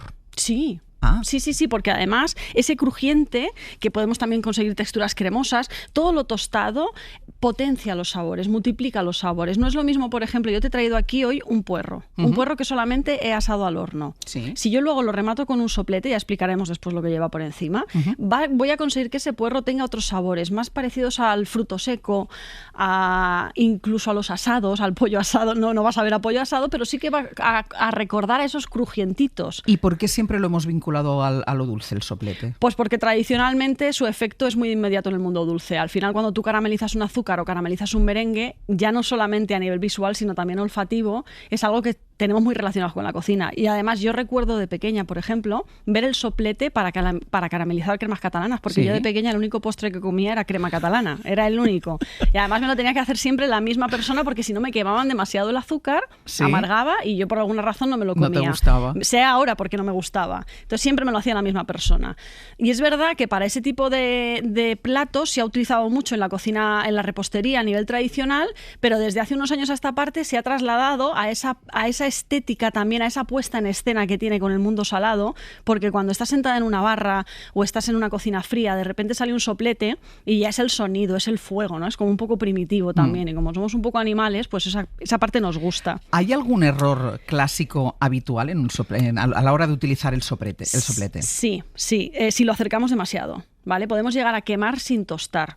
Es decir, siempre desde la distancia. Bueno, una distancia prudencial. Una distancia prudencial. Que te has alejado sí, muchísimo. Que me he hecho un gesto con la mano como me lo he llevado al otro en estudio. En clase de pilates, sí, no. Exacto. No. El soplete no está para carbonizar una sola parte, sino para intentar que el tostado sea homogéneo, ¿no? Hay que moverlo, mantener cierta distancia, buscar ese dorado progresivo. Si necesitamos un poquito más de tiempo, pues se lo damos, que no va a pasar nada. Otro error está en usarlo sobre cosas demasiado húmedas. Cuando el producto no se ha deshidratado lo suficiente o no hay una grasa. Ahora lo vamos a explicar también en la versión práctica, ¿no? Y otro muy típico es pensar que todo mejora con un sabor chamuscado. Es decir, si está malo, está malo. Por mucho que le pases el soplete. Exacto. Es que el ahumado y el humo, es verdad que lo tendremos relacionado con ese sabor umami del que hemos hablado otras semanas, pero también es verdad que si el producto que hay debajo no sirve para nada, el soplete no va a solucionar nada. No te lo salva. Perdona. Que tiene de todas formas el sabor tostado, que yo creo que tanto nos gusta. Pues lo que hablábamos al principio, eso de intensificar sabores, ¿no? Cuando algo se tuesta, pierde parte del agua en la superficie, se concentra y además aparecen esas notas de las que hablábamos, a fruto seco, a caramelo, a pan, a asado. Por eso un alimento tostado sabe más en sí mismo que un alimento que simplemente se ha hervido, ¿no? También influye mucho la textura. No sabe igual una superficie blanda que una superficie dorada o ligeramente crujiente. El crujiente nos gusta, el crunchy nos gusta a nivel de sonido. El tostado hace que el bocado tenga más contrastes y por tanto muchísimo más interés. Y hay una tercera razón, que es el olor. Cuando algo se dora, ese olor a churrasco, y ahora lo vamos a notar, te he traído el almuerzo. Es que te he traído el almuerzo, es que Ángel. hoy me voy comida de aquí. Te vas hoy me voy que además me voy comida de aquí. Le digo, Ángel, vamos a comer. No, ya me das tú de comer y luego me voy. Y luego ya me te voy. Quedas tú. Hoy no puedo quedarme a comer contigo. ¿Es una herramienta o un capricho? A ver, las dos cosas. ¿Vale? Las dos cosas. Puede ser un capricho si se compra solo para usarlo 2 veces o una vez al año y sentirse un mini chef, que es lo que a ti te pasa. Yo me lo Ahí compré hay capricho. yo me lo compré para pero eso. Es un capricho económico, porque tú buscas soplete y creo que entre 10 y 15 euros que no es tan caro. O sea, puedes tener un soplete en la cocina, no es de aquellas cosas, además ocupa poco espacio, porque luego también compramos algunas cosas en la cocina que no usamos nunca. Esta ocupa poco espacio. Exacto. Y luego yo pienso también que puede ser un elemento, hay que tenerlo a mano o a la vista para usarlo más. Puede ser bastante útil también. Se tiene que entender, que yo creo que con lo que hemos explicado hoy se entiende perfectamente, como pasa con casi todo en la cocina. Al final no se trata de tener muchos utensilios, sino de saber que realmente ese te va a gustar. Y para eso ese va a ser útil. No, y además, una cosa que está comprobadísima, que es que los utensilios de cocina hay que tenerlos a mano, porque si una los guarda en un armario, no los vuelve a sacar nunca más. Y lo bueno que tiene que si lo compras, no lo usas, siempre puedes usarlo para quemar las plumitas del pollo del muslo del contramuslo. ¿Qué es lo que pensaba que hacía Las manitas de cerdo, los pelitos de las manitas de cerdo, todo aquello que no te guste, soplete. Menos para depilarte, no uses el soplete para depilarte. No lo he probado. Mira, vamos a hacer una cosa para explicar bien cómo funciona. Hoy hay 3 mini recetas, vamos a decir, 3 mini recetas de cocina. ¿Qué mini? Mini porque son pequeñas. Claro, no, que todo esto lleva mucha elaboración. Todo lo que hace, incluso el pan con tomate tiene elaboración. Pero son recetas de cositas, de bocaditos pequeñitos, donde el soplete va a mejorar muchísimo la cosa. Sí. Entonces, vamos a empezar con unos puerros con miso y mantequilla. Venga, sí, vamos a empezar por ese. Venga. Son unos puerros asados al horno, enteros. Sí. Los metí al horno a 160 grados durante unos 45 minutos. Luego los sacas, les quitas las pieles superficiales y te quedas con la parte central, que tiene que estar tierna. Clavamos un cuchillo, si está tierna lo sacamos y ya está. Entonces, lo abrimos por la mitad. Yo le he puesto un hilito de miso amarillo, no blanco ni marrón, sino amarillo, y encima un bloque de mantequilla, una capita de mantequilla. Entonces, ¿qué vamos a hacer? Yo ahora con el soplete lo que voy a hacer, me mira atenta. Es fundir la mantequilla. Es fundir la mantequilla, dejar que funda, no pasa nada por esta parte, ¿vale? Dejamos que funda y al mismo tiempo mira el puerro. El puerro también se va tostando. Exacto. Un puerro que ya teníamos cocido porque lo hemos asado en el horno, se va tostando. Y ya empieza a oler bien. Porque además estamos llegando con el calor al miso, que al miso se supone que no le puede dar calor y tal, pero bueno, aquí nos interesa más el sabor que la cuestión de aquello que me comentabas la semana pasada de estoy aquí como si estuviera en mi casa. No, yo estoy observando. El valor nutricional del miso en este caso no nos interesa el sabor, ¿de acuerdo? Vale. Entonces, un poco de pimienta con el pimentero que ya viaja a todas partes. Sí. Y claro, esto...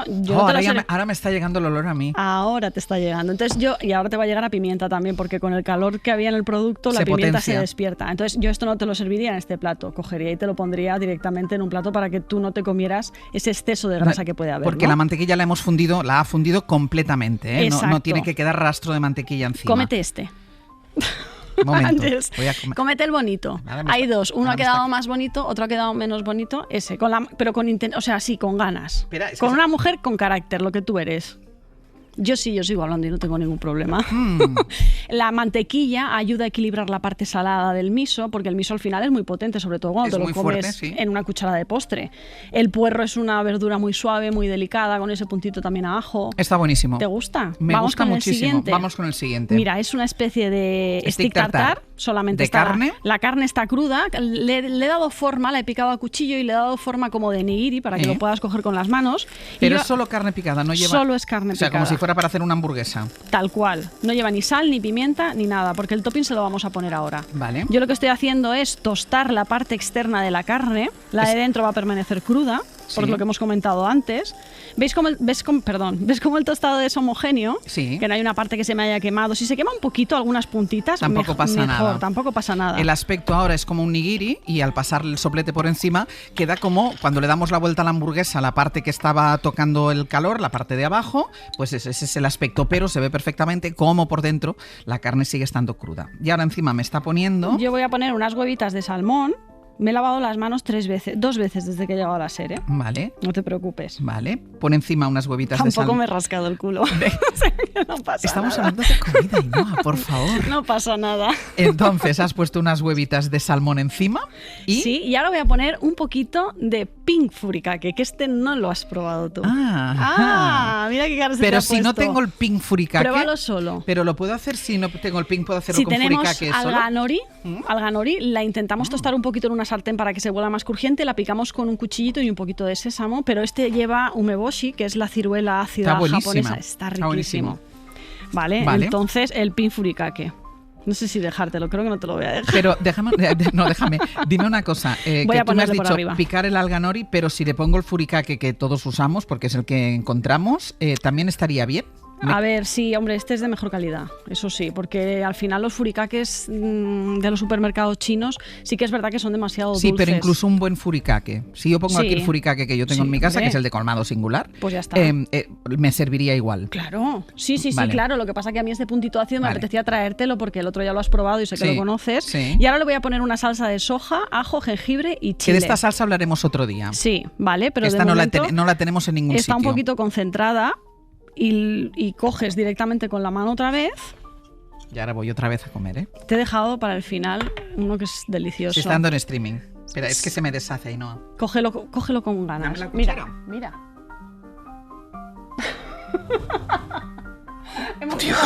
Hemos cruzado el límite. Ha quedado divertido. ¿Quién le ha dado de comer con la mano a Ángel Barceló? Es que esto es muy difícil de comer, pero buenísimo. Está rico también, ¿verdad? ¿Has llegado a la hueva? ¿Se te ha caído? ¿No? ¿Te la has comido? No, la he comido. Ay, espera. Vamos a limpiar la mesa.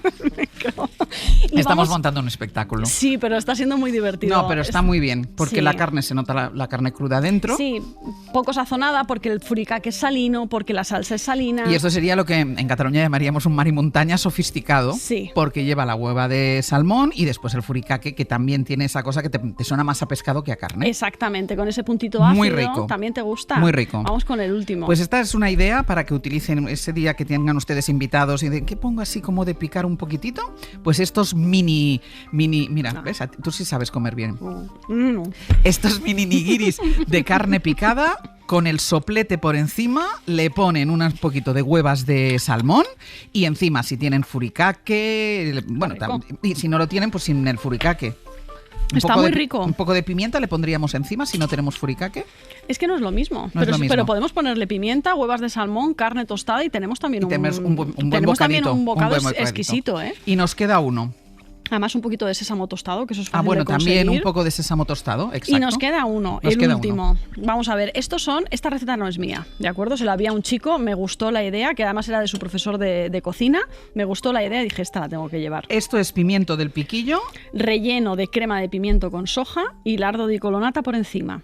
Lardo de icolonata es una cosa muy parecida a la papada ibérica o al tocino ibérico. Si lo cortan muy fino en la carnicería, como si fuera un jamón de cuchillo, luego lo ponen por encima del pimiento. Entonces, mirad, yo lo que hago es, la receta de este chico, no me acuerdo del nombre, trituro pimientos del piquillo con un poquito de salsa de soja, abro otros pimientos del piquillo, limpio bien las semillas, pongo por encima un poquito de esa crema de pimiento de piquillo con salsa de soja, lo enrollo como si fuera otra vez un nigiri, lo meto en el horno y lo aso durante 30 minutos a 150 grados. Con la crema ya metida dentro. Con la crema dentro, ¿vale? Y eso nos sirve, lo podemos dejar de un día para otro, porque esto yo lo hice ayer y lo he traído hoy. Desde Benidorm hasta Madrid. Y luego le ponemos la tira de lardo de icolonata por encima y ahora lo que yo voy a hacer es tostar ese lardo, esa grasa de cerdo. ¿Para qué? En 2 minutos se come los 4. Para que funda la grasa. Es que ya mira qué fuego. Montar espectáculo otra vez. No, este es muy fácil. Este es muy fácil de comer. Vale. Fundimos la grasa, tostamos un poquito. Pimiento de piquillo, relleno de crema de piquillos, que son los piquillos que no... La mitad del bote para la envoltura y la otra mitad del bote para triturar. Los rellenan, los hacen así como un canutillo, como si fuera un nigiri, le ponen el lardo de icolonata o en su defecto panceta ibérica, papada ibérica y soplete. Tal cual. Y ahora cogemos con la mano también, con decisión. Es decisión, no tengas vergüenza. Deja mía, pero es que estoy en la radio, ¿eh? Pero te lo vas a tener que comer igual. Este te va a encantar ya. Este es una bomba. Es muy sabroso. Es salino, ¿eh? Salino. ¿Le podemos meter un poquito de soja por encima? Sí, pero no hacía falta. Son 3 recetas. Sí. No excesivamente complicadas. Sí, yo cocino muy sencillo. Por eso, lo que tienes que tener la previsión, pues eso, de asar los pimientos, eso. Y usted tiene invitados y pone una bandeja con estas cosas y van a repetir en su casa todas las veces. Está buenísimo. Mira, no sé cómo lo haces, pero cada vez que vienes yo monto un número. Yo otro. Que yo soy una persona seria. Por eso vengo. Y, claro. Voy a romper un poco ahí. Hasta la semana que viene. Un beso, Ángel. Adiós. Hoy por Hoy Magazine. Ser podcast. Casal, ¿qué Hola, tal? ¿qué tal? Buenos días. Si huele un poco a comida al estudio, es que ha estado hoy no aquí y ha estado haciendo cositas huele de comida. Hemos utilizado el soplete, que no está Francino, pero sí que está. Va a hacer la ventana, pero está de camino porque mañana tiene bolo fuera. Va a estar en la ventana a las 4 de la tarde, puntual a su cita. Le tenemos localizado. Que nadie se asuste. Pues mira, nosotros a las 2 vamos a contar la última mascleta antes de la crema de esta noche en Valencia. Vamos a darnos, Ángeles, una alegría porque el resto del menú del día, pues objetivamente no es nada alegre. Surtidores por las nubes, una guerra que se está enredando cada vez más con los últimos ataques contra el principal yacimiento de gas del mundo y también a todas esas refinerías de la zona. Tenemos Consejo Europeo, tenemos cumbre del Partido Popular en Bruselas con Feijóo en ese encuentro paralelo en el que el líder del Partido Popular dice que la posición ejemplar en este conflicto es la de Alemania y no la de España con Pedro Sánchez. Cuando un dirigente europeo recibe felicitaciones de Hamas, de Hezbollah y del régimen dictatorial de Maduro, comprenderá que eso es un problema para ese país. El señor Merz, que yo sepa, no tiene ninguna felicitación de Hezbollah ni de Hamas. Esa es una diferencia entre el canciller alemán y el primer ministro español. Feijóo en Bruselas. Alemania, Angels Merz, cuyo papel no ha sido precisamente de liderazgo en esta guerra frente a lo que están haciendo, por ejemplo, el Reino Unido, Macron en Francia o Pedro Sánchez en España. Sí. Vamos a preguntarle también a Josué Coello qué hay detrás de ese acto que Gabriel Rufián va a celebrar en Barcelona junto a Irene Montero, otro acto parecido al que hubo en Madrid con Emilio Delgado y con ese debate insistente en ese sector de la izquierda que busca nuevos liderazgos. El acto, charla, reflexión será el día 9 de abril en Barcelona. Y pendientes de Teres, de esa borrasca, de su paso por Canarias, lo habéis contado esta mañana, lluvia, viento y mañana ya suspensión total en todas las islas de la actividad lectiva. Hoy solo es una parte, pero mañana ya en todos los coles pues no habrá clase debido a estas incidencias meteorológicas. Pues os escuchamos. Y más cosas, seguro. Venga, hasta adiós. Luego.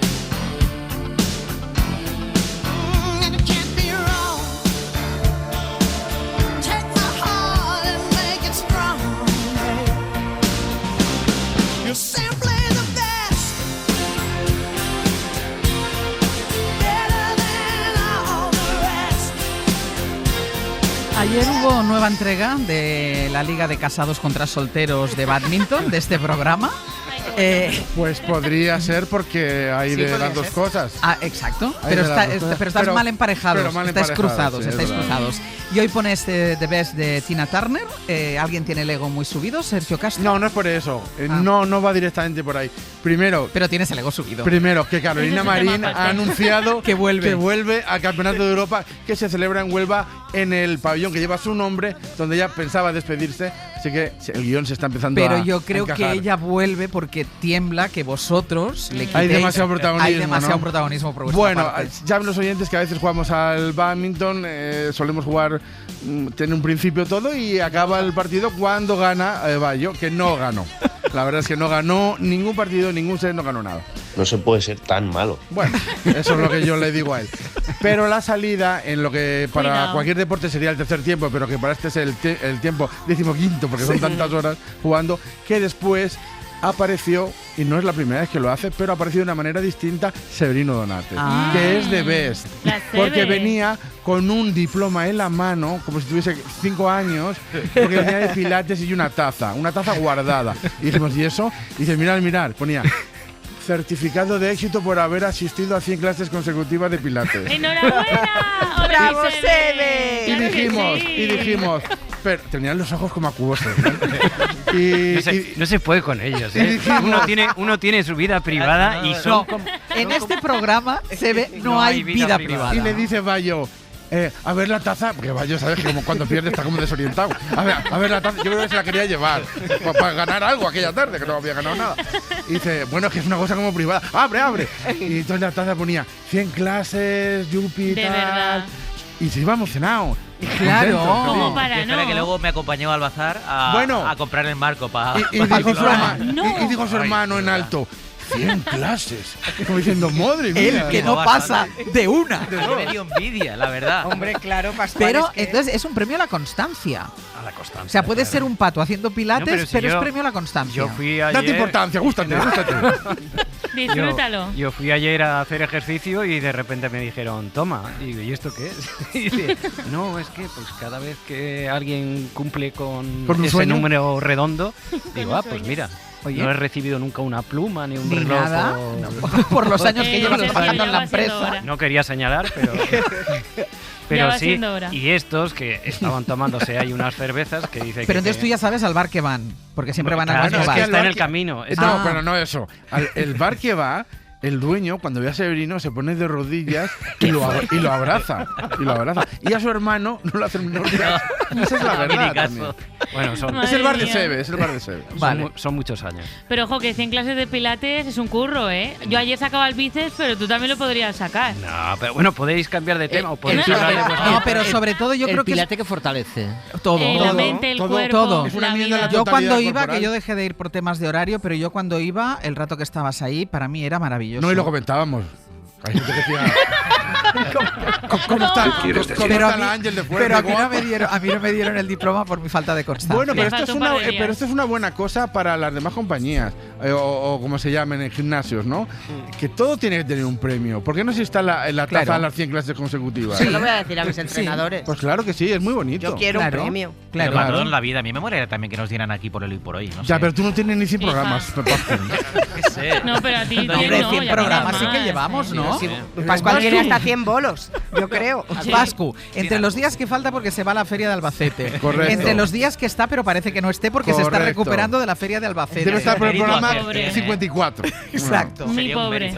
No, pero es como la recompensa al final. Aunque, claro que sí. Aunque Oye, luego estoy pensando, a nosotros nos dieron una taza aquí también. Ahora que decía yo que por los 100 años. Por los 100 años de radio. Claro, es el número de las tazas. Cada vez que haces 100 de algo te dan tazas. Sí, debe ser eso. Pero nosotros tendríamos que calcular los hoy por hoy que llevamos. No lo sé. Cuando lleguemos a cifra redonda, 2 especiales. Son 7 años. Son miles, Son 7 años. Son 7 años. No, pero Sí. que hay que analizar por qué las tazas son el símbolo de la constancia. De la constancia. Por la leyenda que lleva. Cuidado, rincón y esquina, tazas. Pero antes las empresas daban relojes. En la empresa de mi padre le dieron un escudo con el logo de la empresa de oro. Alfileres de corbata. Alfileres de corbata. Qué elegantes. Es que Y aquí antes- también, ¿no? Yo creo que son aquí no. 200 y pico. Aquí nos dieron una taza. Bueno, vaya. Vamos, es que de verdad, Son que como poco no- sois tan poco Es que agradecidos. vaya tela. Hoy por hoy.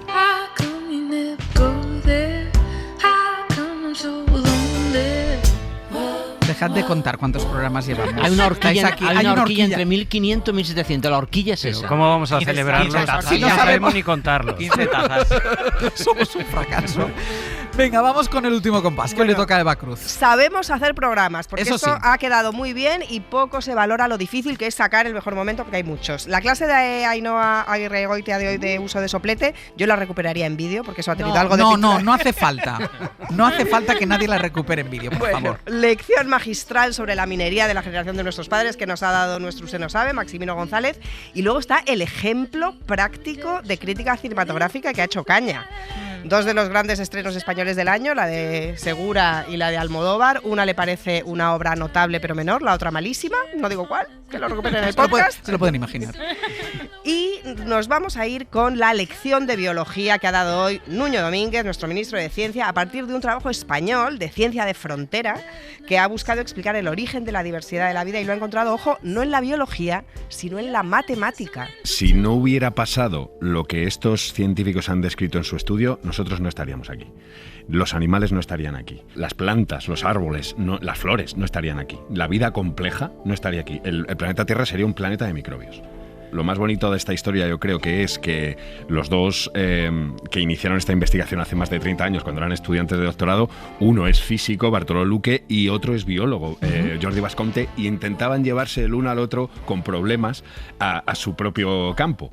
Entonces decían, ¿cómo pudo suceder esto? Vamos a estudiar el ADN, que es la base del código genético que hizo que la vida conquistase el planeta, y al final la solución, después de 30 años de investigación, ha estado más del lado de la matemática, de la física, de la computación, que de la biología.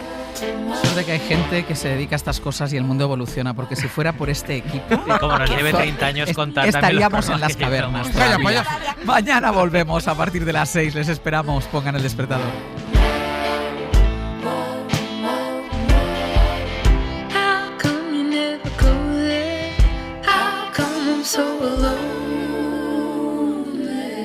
Hoy por hoy. Àngels Barceló. Para no perderte ningún episodio, síguenos en la aplicación o la web de la SER, Podium Podcast o tu plataforma de audio favorita.